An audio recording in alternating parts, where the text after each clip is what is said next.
in that previous life, my greatest passion was really the opportunities that we have to create towns and cities that are far better for people than what we currently have. And digging into the reasons why we ended up with these towns and cities that are so over-reliant on cars, where walking and cycling to school and work declined for many decades, where public transport use declined for many decades.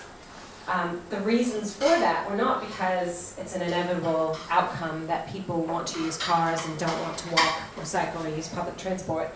It was because of decisions made by technocrats, traffic engineers, urban planners, and in some cases politicians who decided deliberately to prioritize the movement of vehicles in our towns and cities. And while cars can be really practical and useful for some trips, the truth is they are not the best way to move people around towns and cities and urban areas. And there's a whole lot of additional costs that are not included, costs in terms of impact on household expenses, on local and central government budgets, costs in terms of public health costs, of declining activity, of increasing road crashes and accidents, and climate change. So there are all these different costs that haven't been properly included, and it was my great aspiration to do the research and demonstrate to NZTA and the politicians that there were enormous win-wins and economic benefits, environmental benefits, social benefits to putting people first in our planning and funding for transport. And I thought that was going to be really easy, because all the evidence was on our side.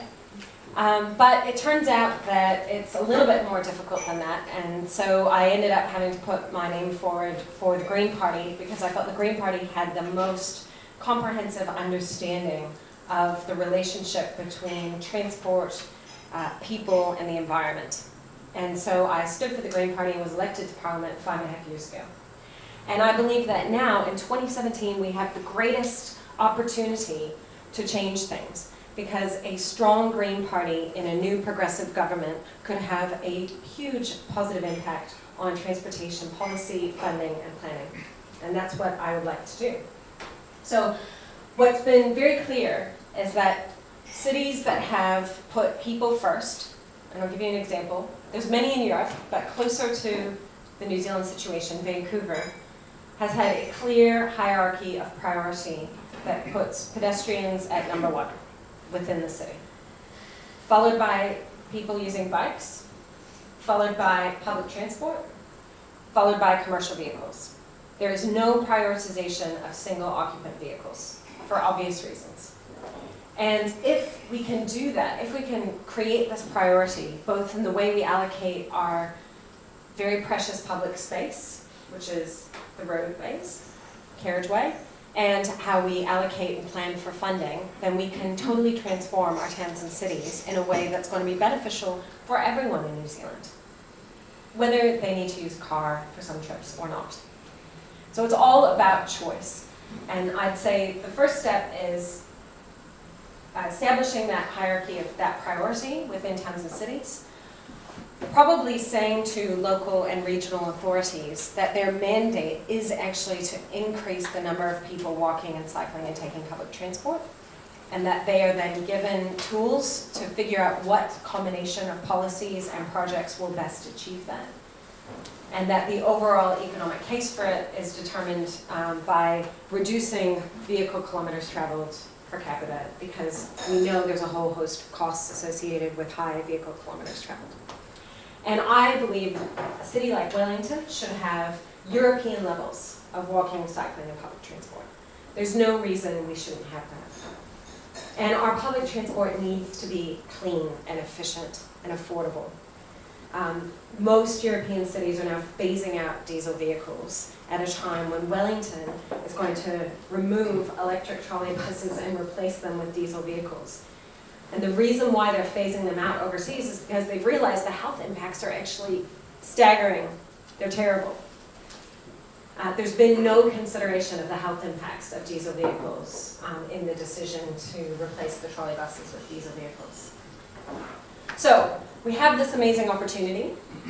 I believe the Green Party is the best place to deliver a transport policy that is going to deliver for people, and particularly people walking, because of our overall policy perspective on it, but also because of the professional background that I have in understanding what it is underlying, those technical assumptions underlying the decisions that are being made by politicians and by NZTA and by councils. Another level of detail I would go to is that not only should we be working with councils to get that mode shift, that positive mode shift, but also we should be allocating funding in a way that's actually fair. So at the moment, NZTA 100% funds state highways, which provides an enormous incentive for councils to say yes to whatever state highway is proposed within your city, no matter how bad the impacts are going to be. We should be 100% funding walking and cycling and public transport, and probably not 100%, at least until we can get things back into balance. Because for me, this is all about balance. People are not going to walk or cycle or take public transport for every trip they currently make in a car. But we could at least reduce it from 8 out of 10 trips being by car to something more balanced, like 3 out of 10 by car, 3 out of 10 being by walking or cycling, and 3 out of 10 being by public transport. That's the kind of balanced approach that you find in European cities that have not underfunded these modes of transport. And I think that there's also a barrier to overcome in terms of local political pushback. So we did, central government did suddenly bump up the funding for cycleways. And what we found is the way that councils have gone about trying to deliver these cycleways, they've encountered a bit of a backlash. What we know from cities all over the world is anywhere where you're reallocating road space away from parking and cars to walking, cycling, or public transport, there's a local backlash. That's normal. That's not a reason to stop. It is a reason to have a good process up front and to be strategic about how you're delivering. But ultimately, what we need to get from the residents and from business in the city is buy-in for the overall objective of a sustainable, affordable transport system that maximizes the value of the public realm for that community. And once you have that buy-in, then you can say, look, this cycleway or this walking footpath needs to go in this way. We're just going to have a basic standard that all streets have to comply with, which says once you have a certain speed and volume of traffic, you need to have a proper separated footpath, separated cycleway, and you're actually allocating the road space to the most valuable modes of transport. And I believe this can be done. I have no doubt it's not going to be as easy as I initially thought, but the public really want this. And when you deliver it well, they realize. So there have been examples in Auckland where we've put in place shared spaces that are technically not closed off to vehicles, but they are designed for pedestrian movements. As soon as they were in, the businesses started clamoring for it to happen to their street. So although the businesses immediately adjacent were protesting and complaining initially, as soon as you can demonstrate how well it works, people get on board with it. And so I think we need to have political courage in going out and saying this is actually the right solution, and deliver it, and then people will want more of it. I have no doubt. And that's happened with trains in Auckland, it's happened with pedestrian spaces, it's happened with separated cycleways. Maybe not so much with the Island Bay Cycleway, but it will. It will. And I think the big problem with the design of the Island Bay Cycleway is that they tried to keep the on-street parking. That's the problem. The problem isn't the cycleway, it's the parking. And there's heaps and heaps of parking. So we need to be brave enough to say, actually, these 10 car parks or whatever don't need to be in this carriageway. There's plenty of parking elsewhere. And we're going to manage the parking and deliver it. So, I'm happy to answer your questions. On the subject of parking, that seems to be the single most thing that does rack up people. So, I've been scratching my head trying to think of ways around it. Have you got any suggestions for small streets where there's lots of small houses with no car parks anyway? Do you have any ideas? I think it's inevitable that there will be some pushback, but that doesn't mean it's the wrong thing to do. There are a whole host of things that you can do in terms of managing the parking better. So, you know, in some areas you might need a residence parking scheme, so, you know, and you kind of grandfather it in for people who've already been living there. But you indicate that from this point forward, people who move into this neighborhood cannot expect to have a car park necessarily on the street. And I think that once people see the alternatives, I think the problem is we've been very piecemeal.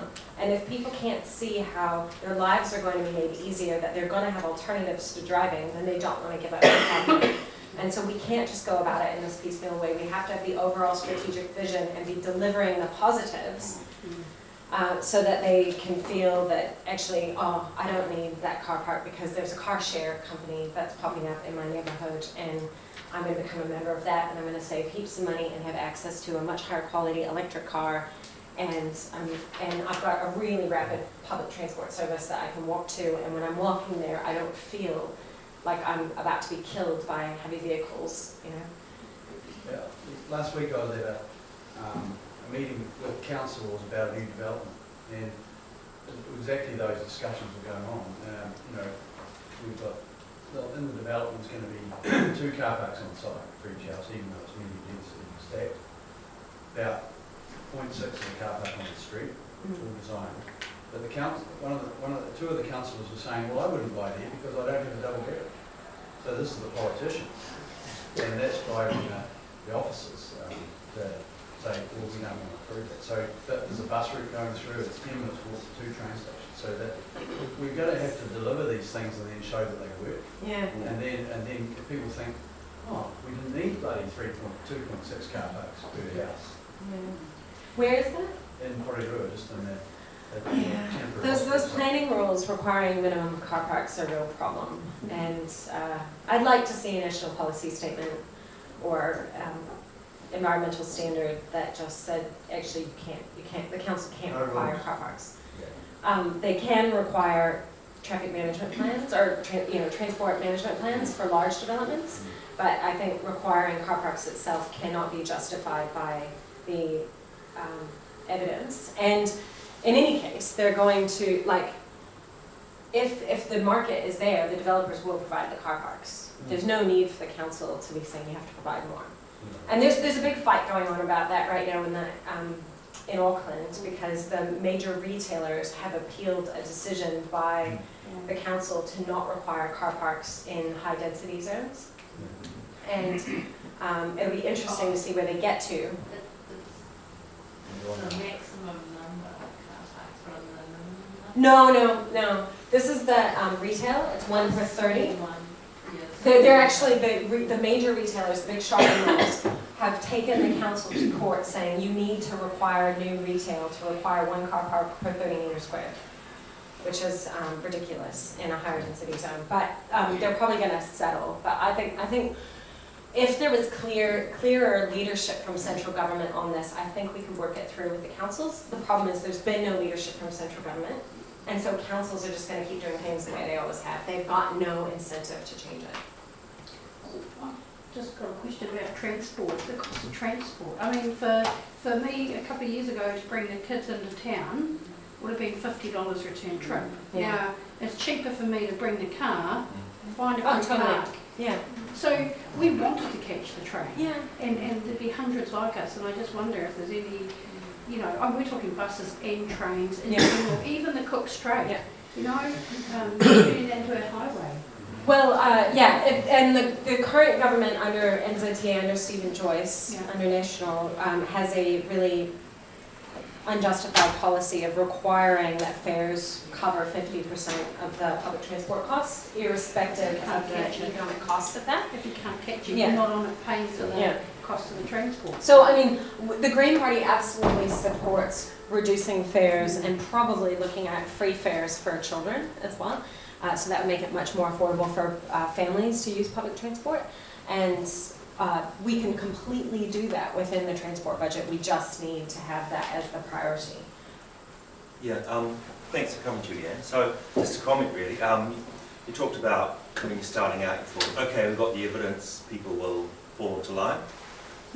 We know life's not that simple. You have to be right but popular as well. And my comment really is directing you to Ben's research from Otago, which shows that actually a lot of people do not believe that roads are first and foremost for cars. So I think attitudes are shifting, Yeah. and we can now show some evidence that they're shifting. We don't have to rely on the AA's member survey. We can provide our own data. So that helps us tell a better story about shifting priorities. Yeah. So yeah. I think it's right. I think the public is on side now and want more options. Yeah. Where there ends up being a backlash is just in the very local specific cases where they're like, we want more public transport, we want more walking and cycling. But then you go to take away some car parks to deliver that. And then they're like, no, not these car parks.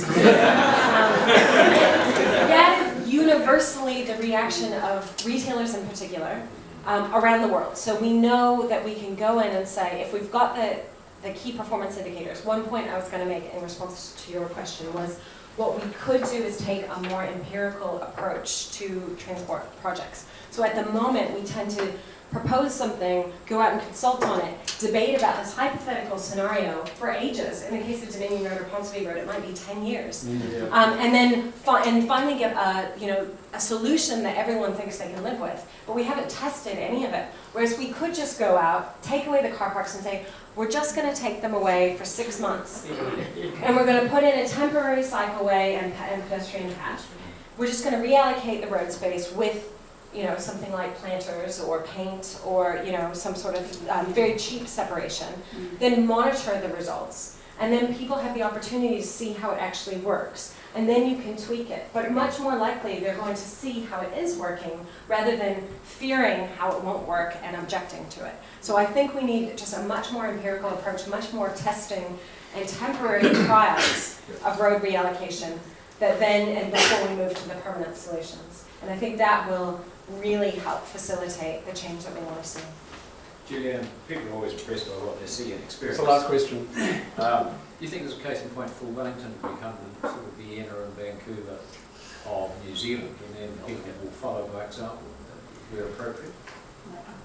Yeah, but strangely, I think Wellington was the best placed, but Auckland's really outstripped Wellington. Don't tell them that. I mean, Auckland took 10 and a half years, I think, or maybe more, from Britomart to not 2014, 2015 to catch up with the rail trips of Wellington, 10 million rail trips annually. And in 3 years, Auckland has doubled that to 20 million rail trips annually. So Auckland's got a really big population, and luckily has, with the Regional Transport Authority, which then became Auckland Transport, has had a lot of leadership on some of these issues. Whereas Wellington seems to have been going slightly backwards because of decisions by the Greater Wellington Regional Council and the enthusiasm amongst some of the business leaders and the media for things like the big motorway between Levin and the airport. So yeah, I do think Wellington could do it quite quickly, but we're going to need central government support because otherwise Wellington doesn't have the money to invest in the rapid transit it needs to do next. Thank you, Julianne.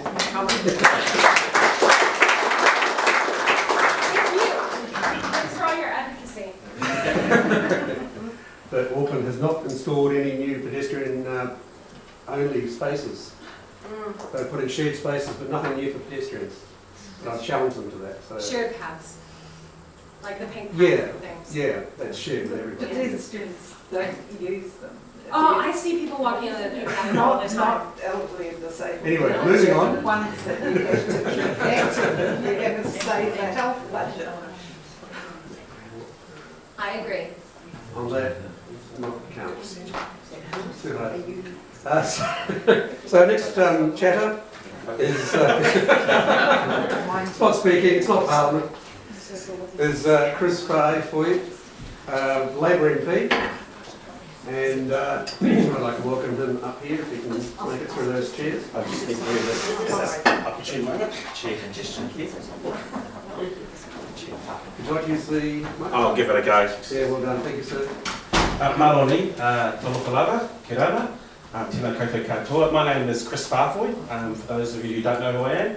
I'm the Labour MP for Mana, and for those who are from out of town, that is Porirua and the Kapiti Coast, and I want to talk to you about that issue too.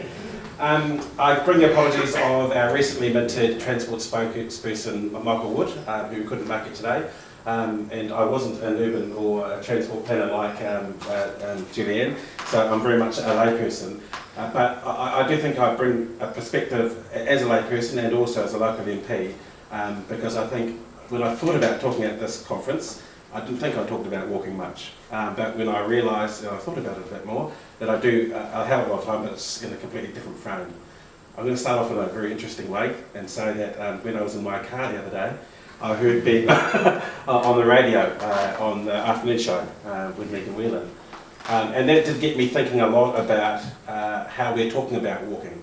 Because I think this advocacy group is doing a great job, and I know it's the first conference.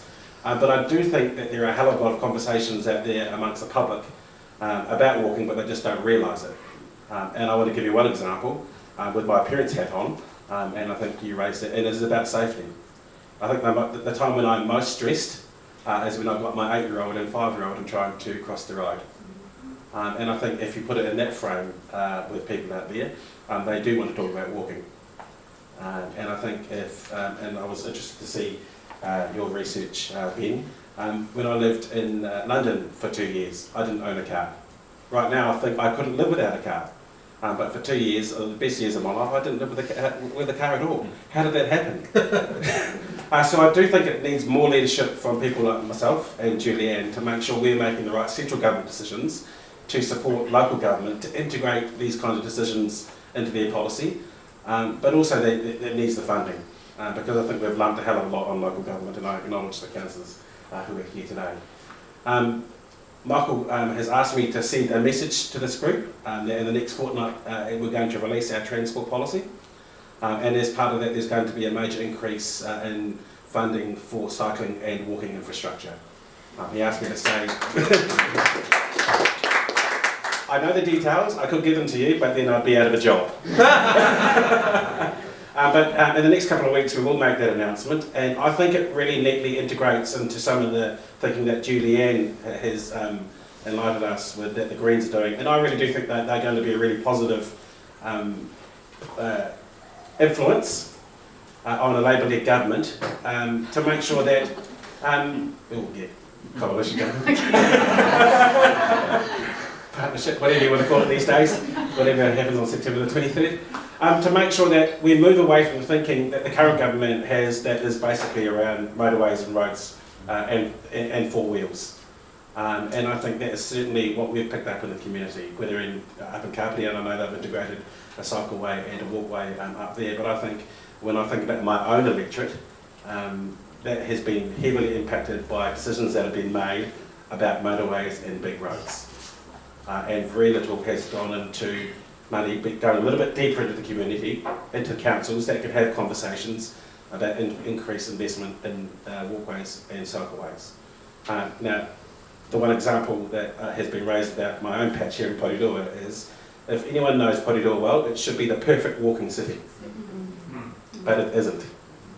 You take a trip around there at 5 o'clock in the afternoon or 8 o'clock in the morning, it's clogged, and it's actually a difficult place to get around, because the planning of the city over the last 20, 30 years hasn't thought about pedestrians, hasn't thought about cyclists, and has thought a hell of a lot about cars and big car parks in the area. So if you haven't been out our way, come and visit, because it's completely and utterly bonkers the way that the city has been designed. Apart from the fact that they put big box retail looking at a beautiful harbour, the way that it is designed is all about cars, and that's why you're getting some of the issues that you are getting now. Now, someone talked about residential development. You've got to have the people, and I completely understand that. But I think there is a bit of a chicken and egg situation going on there, because if you don't have the ability for someone to get off the train in Porirua, in my patch, and walk into the city centre easily, then you don't get the heart of the city, and that's what we've got now.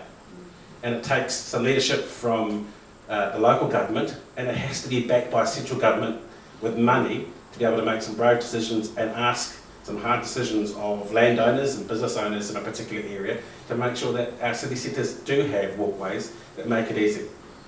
And I'd like to catch up with you, sir, about the Kenaparu issue, because as you say, you're 5-minute walk away from the train station. and I would hate for it if people got in their cars to drive to the train station. And if that's the way the city council is thinking, then again, it's a bonkers decision. Transmission. Yeah, those transmission guy is another 20 minutes, so you know what we're talking about. But I just think it does need some change of thinking at central government. And I know it's election year and that's why I'm here, but if the current government's attitude is about four wheels, then we need to have a change of government to make sure it's not just four wheels, it's also cycling and it's also pedestrians as well. My electorate is a funny old electorate. It's got the youngest city in Porirua, and then if you go over Pukuru Bay, it's got twice the number of elderly residents than the national average. And when they talk about age-friendly cities in Kapiti, Paraparaumu, we have to talk about pedestrians as well. And I've just had a really big motorway being built as well. So that's the kind of decisions that have been made poorly for communities for the last 9 years that haven't integrated some clever thinking into their strategy around planning cities and planning roads to make sure that we have good, vibrant communities. And that's where I think NZTA, under the guidance or orders of the current government, need to have a change of focus away from the focus that they've got currently. And that's why I'm glad that Michael was asking me to send that message around the commitment of more funding for cycling and for pedestrians, because if you have that integrated planning and thinking from the very top, then it will happen at the very, very grassroots level. And I don't want to see people driving from Kenepuru to the train station, and we've got to let the Porirua City Council make decisions to allow that to happen. And I know that a cash-strapped City Council like Porirua will need some help from central government, and I think that's why we do need more investment like that. Happy to take any questions.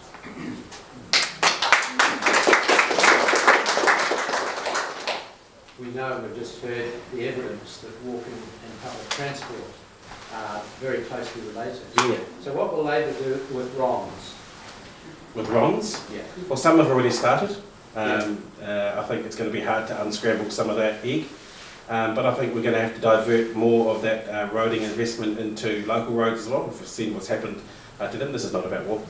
But I think if you look at the state of our local roads, they have deteriorated over the last 8 years because all the money for roading has been piled into these big motorways. So there's a degree that we can stop if we can.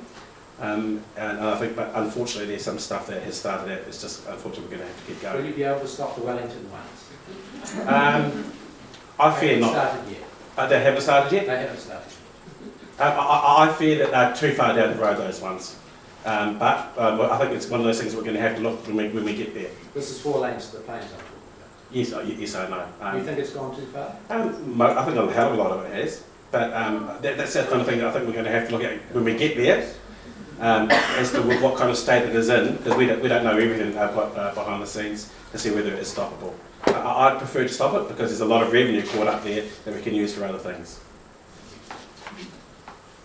Yeah, with the government's ratification of the Paris Agreement / greenhouse gas emissions, Yeah. plus yesterday's marvellous report From the Public Commission. Surely we've got on our side the desperate need to slash the funding that transport agencies put into roading and move a lot of it to walking and cycling and public transport, far more than those 3 areas of funding get. Yeah, look, I think a lot more of it could go to PT, and I think if you increase the funding for PT right around the country, but I'll let me give you the Wellington frame, then we'd get a hell of a lot more people out of their cycles and walking.